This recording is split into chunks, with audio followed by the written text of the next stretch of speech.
ഒരു ദിവസം രാവിലെ എൻ്റെ കൂട്ടുകാരനെ വിളിച്ച് പറഞ്ഞു ഒരു അടിപൊളി ഡോഗുണ്ട് അവൻ്റെ ആയിരുന്നു, അവൻ നോക്കാൻ വേണ്ടി ഒരു പയ്യന് കൊടുത്താൽ, പക്ഷേ ആ പയ്യൻ സ്ഥലത്തില്ല, അവരുടെ വീട്ടുകാരാണ് ഇപ്പോൾ നോക്കുന്നത്. പക്ഷേ ഡോഗിൻ്റെ കണ്ടീഷൻ വളരെ വളരെ മോശമാണ്.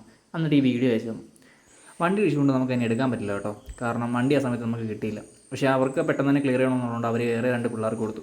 പക്ഷേ അവിടെ ചെന്ന് കഴിഞ്ഞപ്പോഴാണ് അവർക്ക് മനസ്സിലായത് അവൻ്റെ കാലിൽ വേമുണ്ടായിരുന്നു. വേമെന്ന് വെച്ച് കഴിഞ്ഞാൽ ഒരു വിരൽ കയറിപ്പോകുന്ന അത്രയും വേമുണ്ടായിരുന്നു. ഒരു റിട്രീവറിൻ്റെ മെയിൻ കാര്യം എന്താണ്, അതിൻ്റെ ഹെയറല്ലേ, അത് ഫുള്ളി ജട എന്ന് പറഞ്ഞു കഴിഞ്ഞാൽ വാല് തൊട്ട് തല വരെ ജടയായിരുന്നു. കഷ്ടകാലത്തിന് ട്രിമ്മറും ഇല്ലായിരുന്നു. ഏതായാലും നമ്മൾ കത്രിക കൊണ്ട് 4 ദിവസം പണിപ്പെട്ടിട്ട് അതിൻ്റെ ഹെയർ മൊത്തം റിമൂവ് ആക്കിയിട്ടുണ്ട്. പക്ഷേ ആൾക്ക് നേരെ നടക്കാനൊന്നും വയ്യായിരുന്നു. അവസാനം കാലിലെ ട്രീറ്റ്മെൻറ്റിനൊക്കെ ശേഷം നമ്മൾ ഫുഡ് പ്രോപ്പറാക്കി, അതുപോലെ തന്നെ ഡിവോം ചെയ്തു. ആൾ പഴയതിനേക്കാൾ നല്ലപോലെ ഉഷാറായിട്ടുണ്ട്. പക്ഷേ നടക്കാൻ ഒരു ഇച്ചിരി ബുദ്ധിമുട്ടുണ്ട്. അത് ഓക്കെ വരുന്നുണ്ട്. അതിൻ്റെ മുടി കട്ട് ചെയ്തപ്പോഴാണേലും അതിനെ ഫുള്ള് കത്രികയിട്ട് കണ്ടിച്ചപ്പോഴാണേലും ഒരു നല്ല കുട്ടിയെപ്പോലെ, അനുസരണമുള്ള കുട്ടിയെപ്പോലെ അടങ്ങി ഒതുങ്ങിയിരിക്കുകയായിരുന്നു. ഇതിൻ്റെ പഴയ ഫോട്ടോ ഞാൻ കാണിച്ചു തരാം. അപ്പോൾ കണ്ടിട്ടൊന്ന് ആലോചിച്ച് നോക്കി, ഇത്രത്തോളം വളരെ മോശമായിട്ടാണ് ഡോഗിൻ്റെ കണ്ടീഷൻ വന്നതെന്ന്.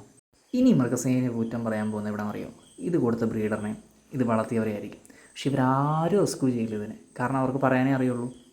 എല്ലാവരും അതുപോലെയല്ല കേട്ടോ. ഈ ബ്രീഡേഴ്സിൽ മോശമായിട്ടുള്ള ആൾക്കാരുള്ള പോലെ എല്ലായിടത്തും കാണും പാഷാണത്തിലെ കൃമികൾ. ഒരു 4-5 വർഷമായിട്ട് നമ്മൾ ഗോൾഡൻ റിട്രീവറിനെ മാത്രം ബ്രീഡ് ചെയ്ത് വരുന്നതാണ്. അങ്ങനെയുള്ളൊരു ഡോഗിനെ നമുക്ക് കളയാനോ കൊല്ലാനോ താല്പര്യമില്ല. അതുകൊണ്ട് ഔട്ടാണ് കേട്ടോ അതിനെ റെസ്ക്യൂ നമ്മൾ ചെയ്യാൻ തീരുമാനിച്ചത്. ഇനി പറയാനുള്ളത് ഡോഗിനെ വാങ്ങിച്ചുകൊണ്ട് പോകുന്നവരോടാണ്. നിങ്ങൾക്കതിനെ ലൈഫ് ടൈം നോക്കാൻ പറ്റത്തില്ലെന്നുണ്ടെങ്കിൽ ഒരിക്കലും വാങ്ങിച്ചുകൊണ്ട് പോകരുത്. ഈ മെനകെട്ട പരിപാടിക്ക് നിൽക്കരുത്.